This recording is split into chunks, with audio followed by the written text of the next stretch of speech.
La Bible dit, ne fallait-il pas la délivrer de ses chaînes? Qui avait vu des chaînes pendant 18 ans? Mais comment est-ce que le Seigneur a pu voir des chaînes qui ne sont pas visibles? Tout le monde pensait que le problème de la femme pouvait être explicable.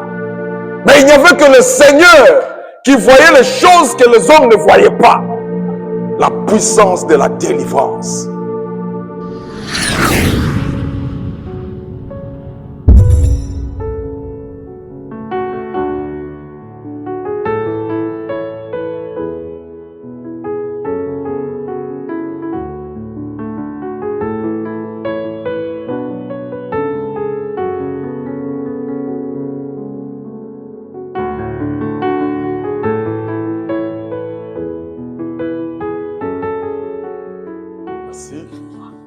Si nous pouvons fermer nos yeux, nous prions.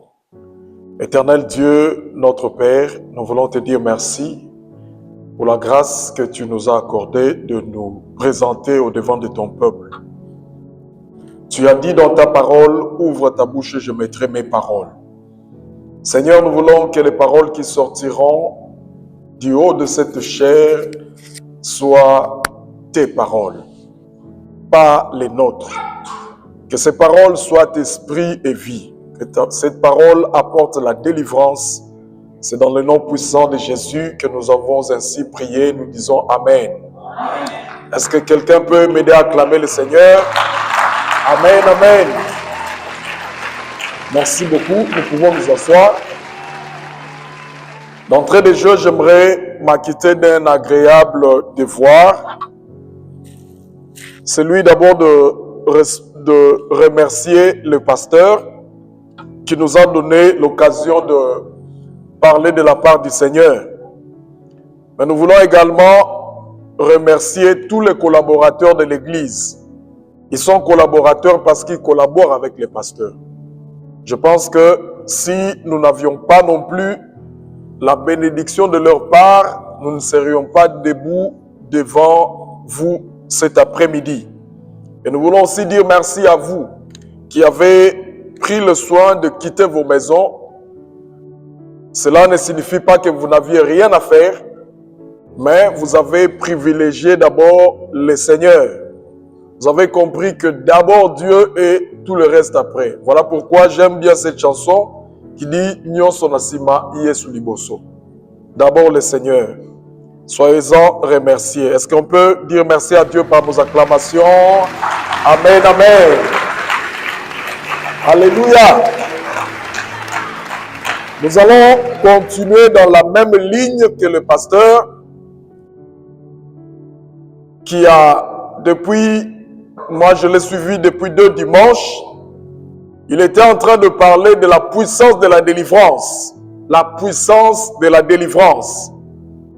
Et nous allons aborder le même thème, mais le Seigneur va nous amener à dire autre chose. Nous allons ouvrir nos livres dans le livre de Luc 13, à partir de 10. Je vais lire au nom du Seigneur. Jésus enseignait dans une synagogue le jour du sabbat. Et voici, il y avait là une femme possédée d'un esprit qui le rendait infirme depuis 18 ans. Elle était courbée. Retenons que cette femme était courbée et ne pouvait pas du tout se redresser. Lorsqu'il la vit, Jésus lui adressa la parole et lui dit, « Femme, tu es délivrée de ton infirmité. » Et il lui imposa les mains. À l'instant, elle se redressa et glorifia Dieu. Mais le chef de la synagogue, indigné de ce que Jésus avait opéré cette guérison un jour du sabbat, dit à la foule, « Il y a 6 jours pour travailler. Venez donc vous faire guérir ce jour-là, et non le jour du sabbat. » Hypocrite, lui répondit le Seigneur, « Est-ce que chacun de vous, le jour du sabbat, ne détache pas de la crèche son bœuf et son âne pour le mener à boire? » Écoutez maintenant le verset 16. Et cette femme, qui est une fille d'Abraham et que Satan tenait liée depuis 18 ans, ne fallait pas la délivrer de cette chaîne le jour du sabbat. Alléluia. Bien-aimés dans le Seigneur, nous allons lire notre passage. Mais j'aimerais insister un peu sur ce passage. Pendant 18 ans, tout le monde dans la synagogue avait constaté une chose. Cette femme avait une infirmité. Cette femme avait le dos courbé. Je suppose que le médecin qui était dans cette même synagogue pouvait donner des explications médicales. Alléluia. Mais le regard du Seigneur était différent. Au verset 16, la Bible dit, ne fallait-il pas la délivrer de ses chaînes? Qui avait vu des chaînes pendant 18 ans? Qui avait vu des chaînes? Mais comment est-ce que le Seigneur a pu voir des chaînes qui ne sont pas visibles? Qui voyait des chaînes? Tout le monde pensait que cette femme avait un problème normal. Tout le monde pensait que le problème de la femme pouvait être explicable. Mais il n'y avait que le Seigneur qui voyait les choses que les hommes ne voyaient pas. Bien-aimé dans le Seigneur, il y a un passage de la Bible qui a changé ma façon de voir. Hébreux 11 au verset 3. La Bible dit exactement ceci. Est-ce que quelqu'un peut nous lire ça? Hébreux 11, 3. Le monde a été formé par la parole de Dieu. En sorte que ce qu'on voit n'a pas été fait de choses visibles. Dans notre version, on dit, c'est par la foi que nous croyons que le monde visible tire son origine de l'invisible. Alléluia. Bien-aimé dans le Seigneur, tout dans la vie n'est pas explicable. Alléluia. Tout dans la vie n'a pas une explication par rapport à l'intelligence. Il y a des choses qui dépassent notre intelligence. Le monde visible tire son origine de l'invisible. Il existe un monde invisible. Et la Bible nous dit dans Hébreux 11, c'est ce monde invisible qui commande le monde visible.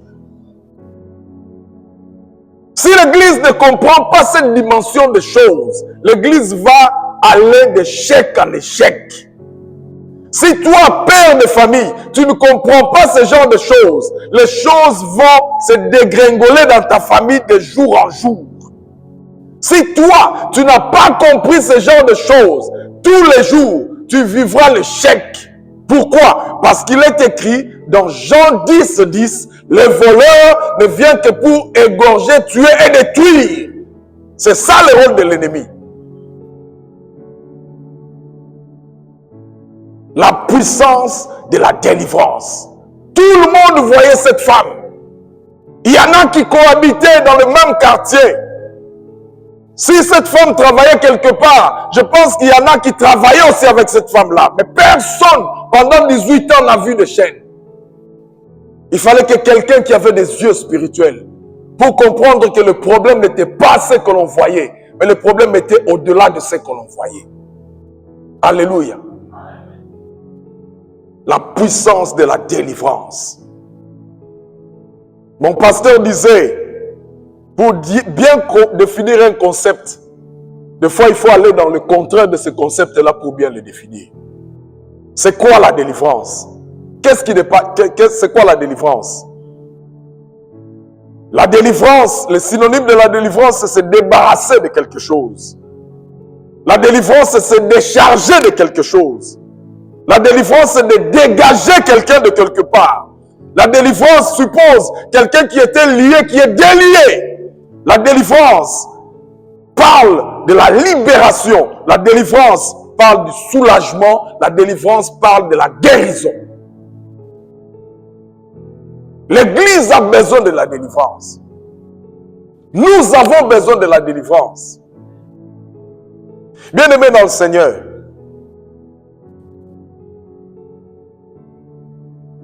je me souviens, une période donnée, le Seigneur nous avait conduits à avec une grande équipe d'intercession. On avait un jeûne de prière au Congo de 35 jours. Et pendant ces 35 jours-là, on ne prenait que des fruits. Et le Seigneur avait déposé dans mon cœur de créer un groupe de prière, un petit groupe de prière de frères qui voudront, pendant cette période de 35 jours, venir prier tous les jours. Et le Seigneur avait utilisé cette vision pour faire sortir tout un vent. Et ce que j'ai aimé dans mon pasteur, c'est que le pasteur, vous savez, j'aimerais vous dire quelque chose que vous devez retenir. Dans une église, le pasteur doit avoir un bon regard sur les mouvances, sur la façon dont le Saint-Esprit agit. Le Seigneur peut passer par vous, mais le Seigneur ne passera pas forcément par vous. Le Seigneur peut déposer une vision auprès d'un membre de l'église. Mais si vous, pasteur, vous n'avez pas compris que c'est Dieu qui vous visite, c'est ce qui crée des frustrations. Pour Nini et l'équipe en Angaté, il y a beaucoup d'églises qui sont détruites à cause de ça. Et mon pasteur avait compris ça. Et il a accompagné cette vision. Bien-aimé dans le Seigneur, on avait une sœur qui est maman aujourd'hui. Elle était avec nous à Iowa, Waterloo. C'est une grande servante du Seigneur. J'ai vu des prophètes.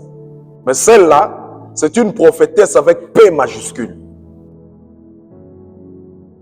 Le Seigneur lui parle avec des précisions incroyables. Mais à l'époque, c'était une fille qui était dans ma commission de musique parce que j'étais encadreur de musique pendant 10 ans au sein de l'église.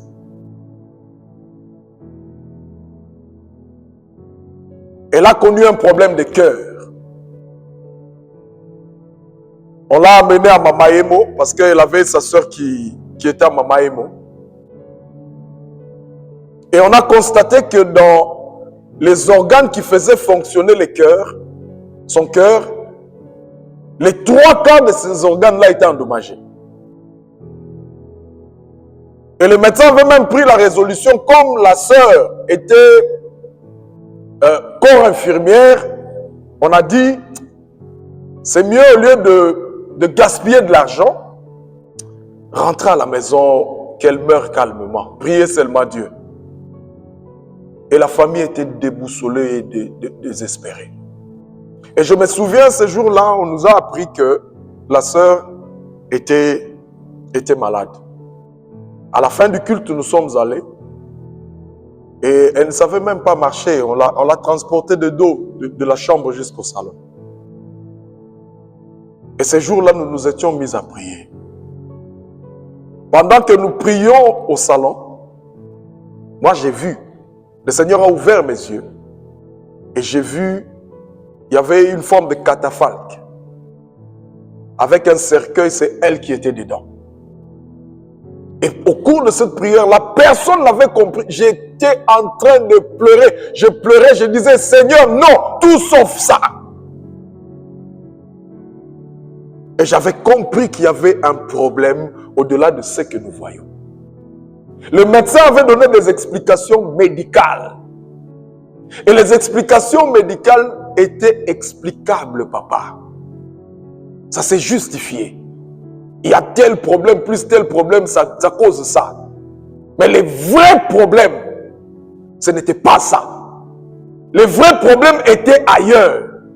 Voilà pourquoi, quand on a amené les deux femmes prostituées se sont amenées devant Salomon. Quand elles racontaient leurs histoires, il y a une femme qui a dit, nous étions la nuit, on dormait. Moi, j'ai mis au monde un enfant, elle aussi a mis au monde un enfant. Et qu'est-ce qui s'est passé? La nuit, l'autre a constaté que son enfant était mort. Qu'est-ce qu'il a fait? Il a juste pris l'enfant mort, il a échangé avec l'enfant vivant, il a pris l'enfant vivant. Et la femme qui avait l'enfant vivant mais échangé, la femme s'est réveillée le matin et a constaté que son enfant ne vivait plus. Elle était triste, elle pleurait. Mais écoutez ce que la Bible dit. Elle regarda attentivement. Et après avoir regardé attentivement, c'est alors qu'elle a compris que cet enfant n'était pas son enfant. Bien-aimé dans le Seigneur, il y a des problèmes. Si tu ne regardes pas ces problèmes attentivement, tu vas accepter des choses qui ne sont pas acceptables. Tu vas accepter des choses, tu vis peut-être des choses, juste parce que jusque-là, tu n'as pas encore eu un regard attentif sur le problème. Elle a regardé attentivement. C'est alors qu'elle a constaté que l'enfant mort n'était pas mon enfant. Et on a amené le problème auprès du roi. Et le roi a tranché le problème. Et la sœur, pour revenir à l'histoire de la sœur, le Seigneur nous a dit prier pour elle. Bien-aimés dans le Seigneur, nous sommes allés, on a organisé, on a dit, bon, ça va, on va prier jeudi. Et le même jeudi, j'étais coincé au travail. Parce que je travaillais à l'Assemblée nationale au Parlement. Et ça s'est fait que ce jour-là, on avait une plénière. À l'époque, avec le président Cameroun, on avait des plénières tellement longues qu'on peut commencer de 8h à 2h du matin. Et c'était un sujet de finance. Et c'était moi, l'économiste de ma direction. Je devais être là. Mais comment partir? On avait un rendez-vous à 17h pour aller prier. Et la nuit, bien-aimé dans le Seigneur, j'ai oublié cet aspect des choses. Et la nuit de mercredi à jeudi, je laissais le lit. Je me suis endormi en bas, je priais pour elle et le Seigneur me dit, j'ai fait un songe, j'ai vu une vieille femme qui était en train de parler sur cette fille-là. Elle disait, yo, okokufa, olingo lingato okokufa. J'ai prié, je me suis réveillé, je suis allé au travail. Et je ne savais pas bouger parce que le chef voulait que je sois juste à côté de lui. Au cas où il ne comprenait pas quelque chose, il fallait que je l'explique. Je me disais, Seigneur, comment je veux faire pour partir? Ou bien comment? Et comme le Seigneur sait arranger les choses, ces jours-là, le chef avait reçu un appel téléphonique qu'il avait troublé. Le chef a dit, restez. Moi, je suis parti à la maison, il y a une urgence. Et le temps que le chef sortait, moi aussi, je suis sorti. J'ai dit à mes amis, mon frère, gardez ça, j'ai une séance de prière, je suis sorti. J'ai pris le transport de Palais du Peuple, Victoire, Super Lemba terminus. Et quand j'arrivais, quand j'entrais, je voyais son grand frère l'amener du dos. Bien-aimé dans le Seigneur, on est en train de prier. Pendant qu'on priait, il y a un frère qui est pasteur, mon ami qui est pasteur à Kolwezi. Il s'est mis à chanter. Quand il chantait, j'ai entendu de mes oreilles quelqu'un me dire, tais-toi. Je me suis tu et le Seigneur a commencé à me montrer une vision. Et dans cette vision-là, on a fait deux grands cercles. Et dans le petit cercle du milieu, la sœur était au milieu et moi je l'ai posé les mains. Et le Seigneur me dit, dis, quand tu vas prier, parle, dis que ce corps est le temple de Dieu, l'esprit mauvais sort. Bien aimé, j'ai fait exactement ce que le Seigneur m'avait demandé de faire. Au nom de Jésus, quand je priais, bien aimé dans le Seigneur, la sœur était tombée. Vous vous imaginez qu'une personne, elle était en train de s'étrangler. Et nous étions 4 frères, de frères forts, mais on était deux fois incapables de détacher sa main de son cou. Et l'esprit qui était en elle, cet esprit-là était en train de dire exactement ce que j'avais vu la nuit. Okokufa, on t'a déjà enterré. Bien-aimé dans le Seigneur, je veux dire à quelqu'un, la Bible dit, le malheur atteint souvent le juste, mais l'Éternel en délivre toujours. Il y a 2 aspects des choses. Il y a souvent, mais il y a aussi toujours. Souvent, cela ne veut pas dire que tous les jours. Souvent, le malheur peut nous atteindre. Est-ce qu'un enfant de Dieu peut être atteint du malheur? Oui, la Bible le dit. Le malheur atteint souvent les justes. On ne dit pas que le chrétien atteint. Ça veut dire que tu es atteint par la maladie. Ça veut dire que tu es atteint par une infirmité. Ça veut dire que ta famille a été visitée par l'ennemi. Mais la seule différence, c'est que l'Éternel, ton Dieu, le Dieu que tu as accepté, le Dieu que tu as laissé ta maison pour venir dimanche, ton Dieu te délivrera toujours. Amen. Alléluia. On a prié pour cette sœur. Aujourd'hui, bien-aimée, elle était entrée au dos, mais quand elle sortait, elle est sortie seule. Elle marchait. Et le surlendemain, elles sont allées à Mama Emo, sans médicaments, sans opération. La situation avait changé. Ce sont des choses qu'on ne nous a pas racontées. Ce sont des choses que nous avons vécues avec Dieu. Cela signifie que Dieu agit.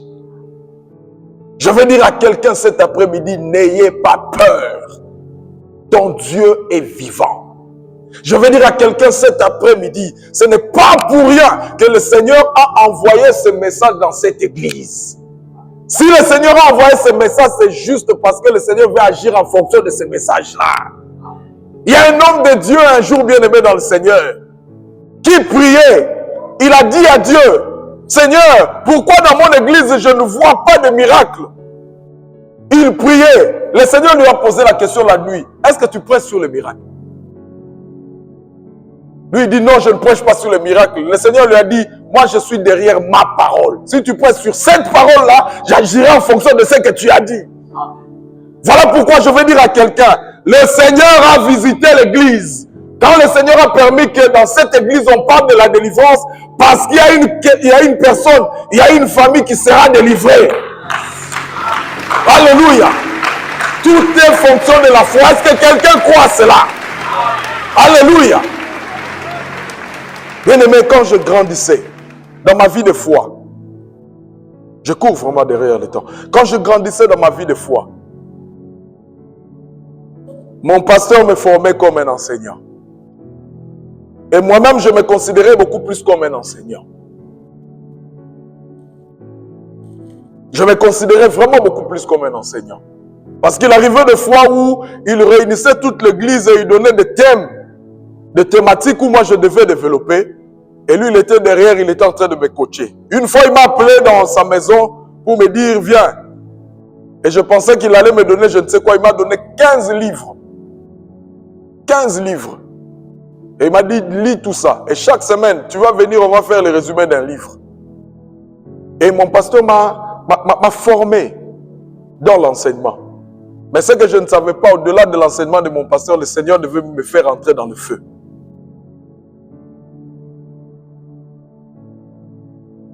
Je me suis marié en 2006.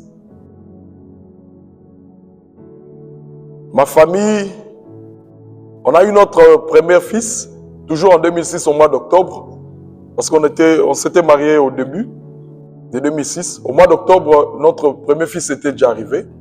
Et avant que cet enfant naisse, le Seigneur nous a dit, donnez-lui le nom d'Isaac.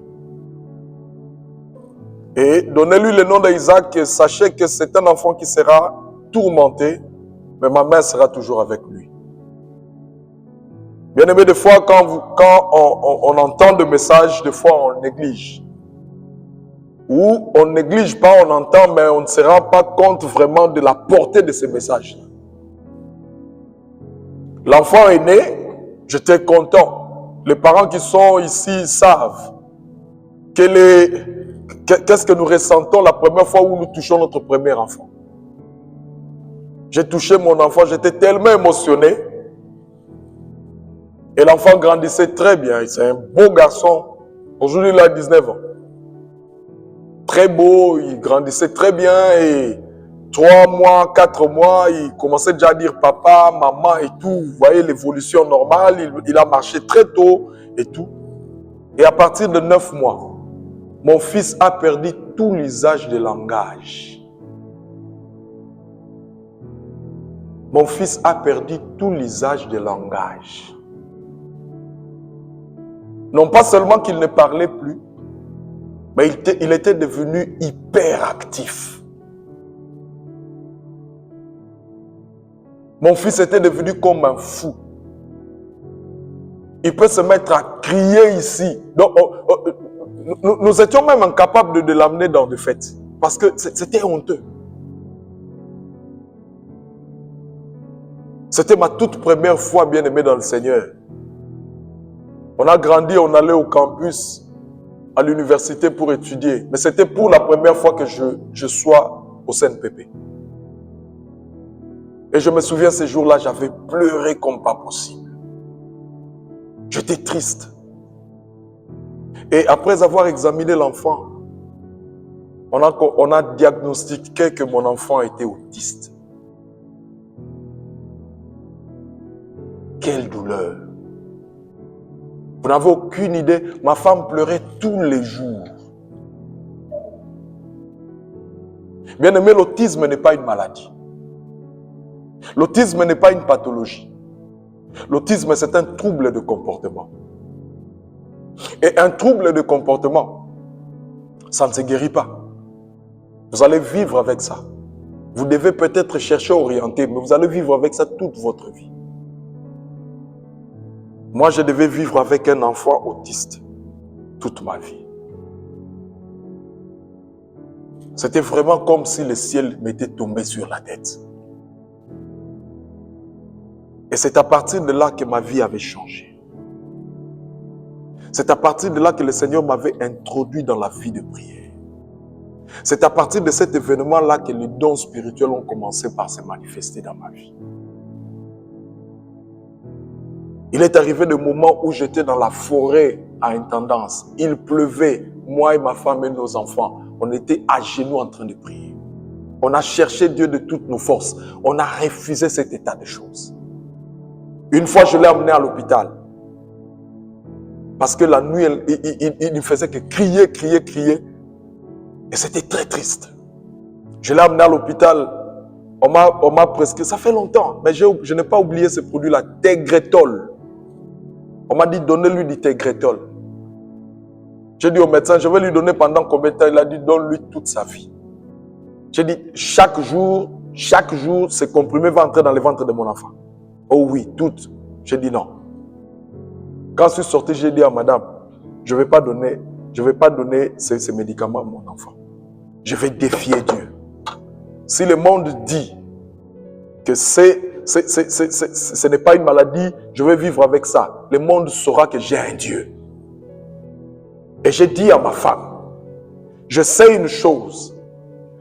Je peux avoir une voiture Mercedes. Cette voiture Mercedes, on l'amène dans tout le garage de Kinshasa.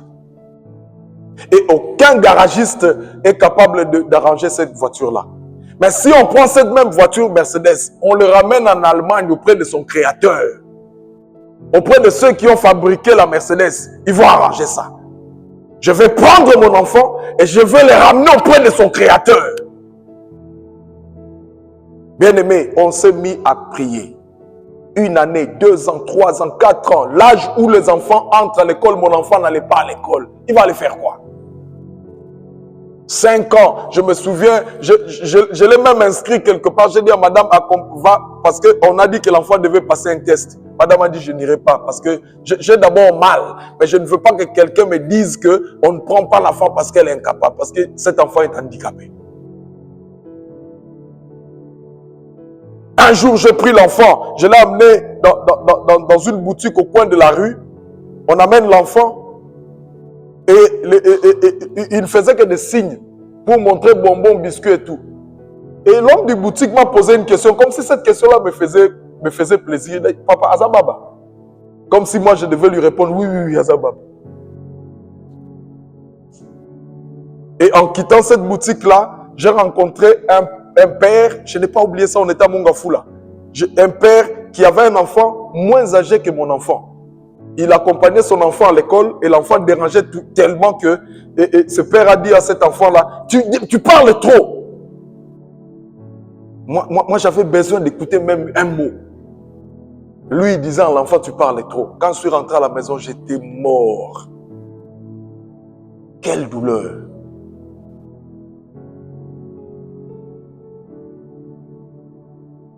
La vie peut paraître la nuit. Quand vous êtes à 23 heures, vous sortez, c'est le noir. N'est-ce pas? Quand vous sortez à minuit, c'est toujours le noir. N'est-ce pas? Mais la seule différence, minuit c'est le noir, mais c'est un autre jour qui commence. Ça veut dire que Dieu peut changer votre réalité au moment où vous pensez que vous êtes toujours dans le noir. C'était un jour comme tous les jours. Mais à partir de ce jour-là, l'enfant avait dit « Papa, maman ». Et j'avais cru rêver. Et après, le mot, c'était de phrase. On l'avait mis dans une école spéciale quelque part, école Abana Bababa. Et je me souviens que c'est l'école qui nous avait appelés pour nous dire sa place n'est plus ici. Prenez votre enfant, ramenez votre enfant à une école normale. On a pris l'enfant qui était dans une école spéciale, on l'a ramené à une école normale. Mon enfant aujourd'hui est en 6e à l'INA. Alléluia! Mon enfant est en 6e à l'INA. Ce qui est impossible aux hommes est plausible à Dieu. Je veux dire à quelqu'un, n'ayez pas peur. Le Dieu qui veut visiter cette église dans la délivrance, soit seulement concentré. Il n'y a pas un problème qui est plus grand que ton Dieu. J'ai toujours dit à l'église là où j'étais à Iowa, aucun problème n'est éternel. Il n'y a que Dieu qui est éternel. Ta maladie n'est pas éternelle. Ton problème n'est pas éternel. Ta captivité ne sera pas éternelle. Mais un seul secret, c'est l'alliance. Quelle est ton alliance avec Dieu? Est-ce que tu es fille de Dieu? Parce que le testament, en réalité, vous savez pourquoi le Seigneur avait dit qu'on ne donne pas la nourriture des enfants aux chiens? Parce que cette nourriture-là n'était pas destinée à tout le monde. Pasteur, le testament n'est pas pour tout le monde. La Bible contient l'Ancien Testament et le Nouveau Testament. Vous, au soir de votre vie, vous allez laisser un testament. Et les bénéficiaires de ce testament, ce sont vos enfants.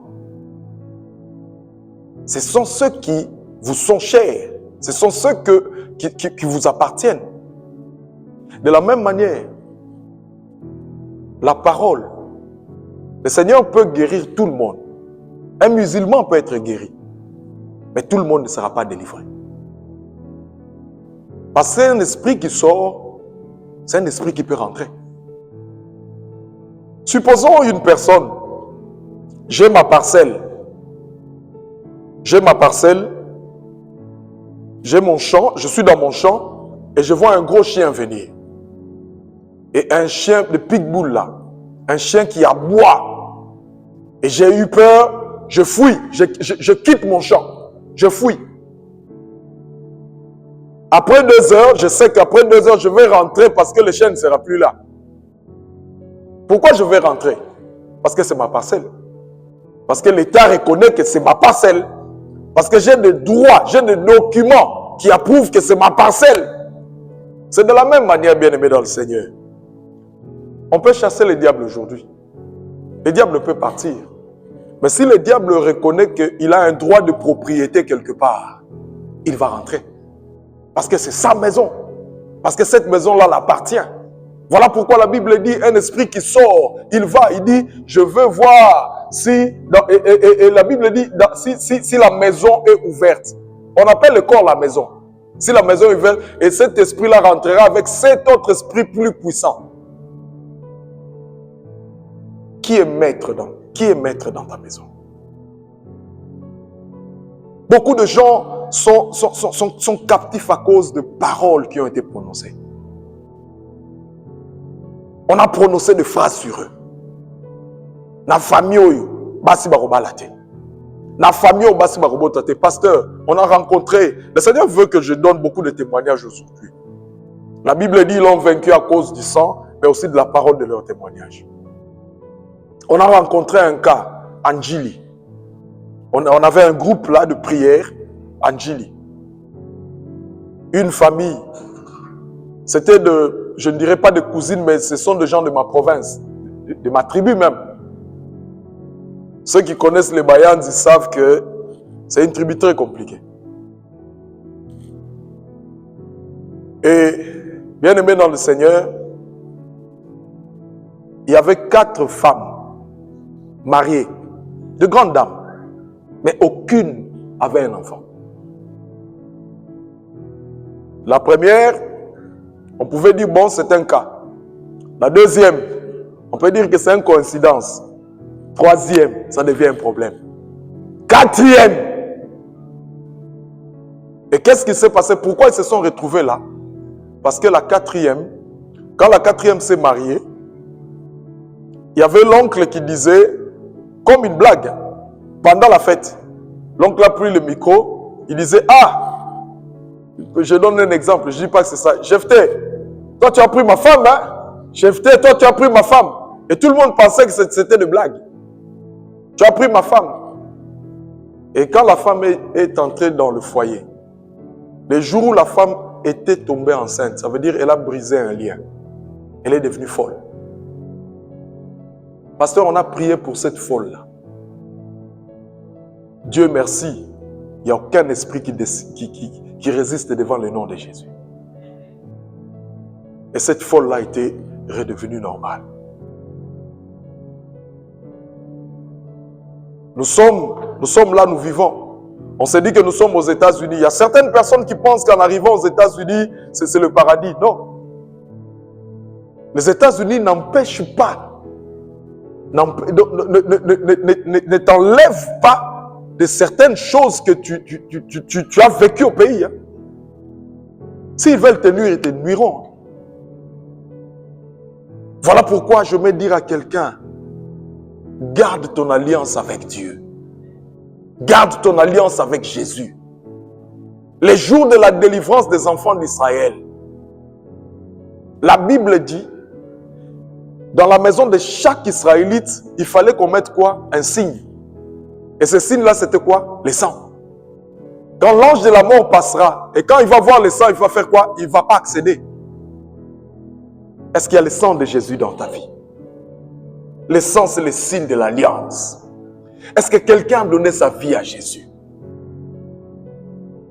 Est-ce que quelqu'un a donné sa vie? Si tu n'as pas donné ta vie à Jésus, réconcilie-toi avec Jésus. Si tu n'as pas donné ta vie à Jésus, bien-aimé dans le Seigneur, il est temps, réconcilie-toi avec Jésus. Si par exemple, ta vie chrétienne s'est affaiblie à cause peut-être d'un comportement ou d'une mauvaise décision que tu as prise, bien-aimé, rentre près de ton Dieu. Faisons très attention.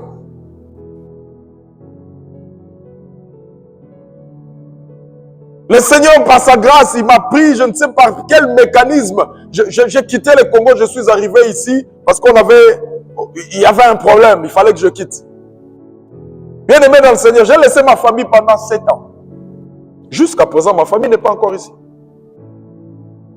Et pendant ces 7 ans-là, bien aimé dans le Seigneur, l'immigration ne m'appelait pas. L'immigration ne m'appelait pas. Quelle prière je n'ai pas fait? Mais tout ce que le Seigneur m'a demandé, reste fidèle à mon œuvre. Je suis resté fidèle à son œuvre. Bien aimé, on a bâti une œuvre extraordinaire à Iowa. Mais je disais à mes enfants de la foi, moi je suis un missionnaire. Quand ma mission sera terminée, je vais partir. On a bâti. Je suis arrivé dans cette église-là, il n'y avait que 3 membres, 3 familles. Et aujourd'hui, on est plus de 70 là-bas, à Iowa. Sans commentaire, on est plus de 70. J'ai prié Dieu, je disais Seigneur. Et je savais la source de mon problème. Voilà pourquoi, en connaissant la source de mon problème, je n'ai pas voulu conduire ma vie de n'importe quelle manière. Bien-aimés, des fois, nous-mêmes, nous ouvrons des portes. Faisons très attention. Je suis à la télé, peut-être je ne le dirai pas. Mais j'ai fait 7 ans, bien-aimé. La femme que j'ai connue la dernière fois, c'était ma femme, ça fait 7 ans au pays. Je ne suis pas un homme, je suis un homme. Mais je sais que si j'entre dans ce terrain-là, le diable va me détruire. Bien-aimé dans le Seigneur, Samson, sa puissance était dans les cheveux. Alléluia. Mais quand il est tombé dans la faiblesse, qu'est-ce qu'on a fait? On a coupé les cheveux. On l'a troué les yeux. Mais après un temps, les cheveux encore fait quoi? repoussé. Le fait que les cheveux a repoussé, ça veut dire que la force était revenue. La force est revenue parce que les cheveux ont poussé. Mais pasteur, est-ce que les yeux étaient repris? Non, il n'avait plus des yeux. Faisons très attention. Je vais dire à quelqu'un, reviens à Dieu. La délivrance est dans le nom de Jésus. La délivrance est dans l'alliance avec Jésus. Quand on a l'alliance avec Jésus, la Bible dit, Jésus nous a arrachés. J'aime bien ce verbe-là. Jésus nous a arrachés du royaume des ténèbres et il nous a transportés dans le royaume de la lumière. Ça veut dire, nous n'appartenons plus à notre ancien maître. Nous appartenons maintenant au nouveau maître. Voilà pourquoi ceux de Dieu disent, ce n'est plus moi qui vis, mais c'est Dieu qui vit en moi. Voilà pourquoi ceux de Dieu disent, quand il y a un problème, je dis au nom de Jésus. Pourquoi? Parce que j'ai l'identité des enfants de Dieu. Un jour, on priait pour quelqu'un. Il y a une femme qui nous a emmené sa fille. Je vais terminer par là. Sa fille qui était sorcière. Et la personne qui avait la sorcellerie, on ne nous avait même pas raconté. On avait l'habitude chaque samedi d'aller à l'intendance. On nous amène quelqu'un. J'ai vu de nouvelles personnes arriver. Je ne connaissais pas. Bon, ok, on dit, bon, on ne va pas chasser les gens. Elles sont venues. Et chaque fois quand je priais, si je passe à côté de la fille, elle tremblait. Je dis, bon, peut-être que c'est une fois. Expressement, je passe la deuxième fois, elle tremble. Je dis, là, il y a un problème. Bien-aimé dans le Seigneur, je l'ai touché à la main. La fille est tombée. Et on a commencé à faire la délivrance. Et ce jour-là, mes collaborateurs étaient scandalisés. Je disais ceci, pasteur. Ce corps est le temple de Dieu. Je te donne l'ordre de sortir. Sors au nom de Jésus. Et l'Esprit nous disait, Yesu azawati. Et on a fait plus d'1 heure de prière. Papa, ton monaba miracle, mais ce jour-là, 0.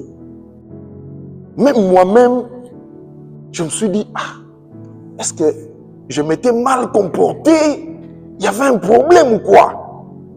Et en cours de route, pasteur, vous savez, il y a des mots qui ne se disent pas. Vous sentez que les collaborateurs étaient tellement frustrés, mais personne n'avait le courage de me poser la question. Ils se disaient, papa, c'est le lot. Et c'est en cours de route que le Seigneur m'explique. Le Seigneur me dit, l'Esprit disait quoi? Toi, tu disais quoi? Je disais non, c'est corps et le temple de Dieu. Et l'Esprit te disait quoi? Je dis non, l'Esprit me disait que et le Seigneur me dit, est-ce qu'à cause c'est c'est alors que j'ai compris, j'ai dit, effectivement, Zateko, Moutou Otogogolobela, c'est corps et le temple de Dieu. Mais le fait que ce corps-là n'appartenait pas à Dieu, la délivrance ne pouvait pas s'opérer. Ce corps-là appartenait à Satan. Pourquoi? Parce que c'était une sorcière. J'ai dit, ok. Merci Seigneur, j'ai compris la formule. 2 semaines après, on avait une prière à Louzizi là. J'ai pris toute l'église, nous sommes allés à Louzizi là. Et la famille, bien aimé, tout ça les landabé. Ils sont arrivés en retard.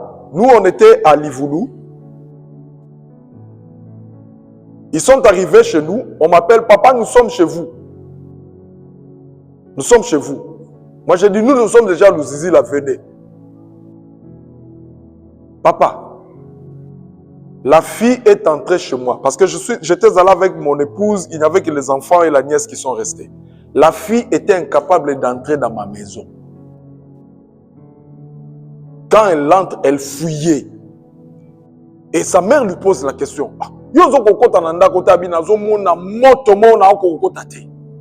Papa, bien-aimé dans le Seigneur, ceux qui appartiennent à Dieu, même si nos yeux physiques ne voient rien, nous n'avons aucune idée de ce que nous représentons dans le monde des ténèbres.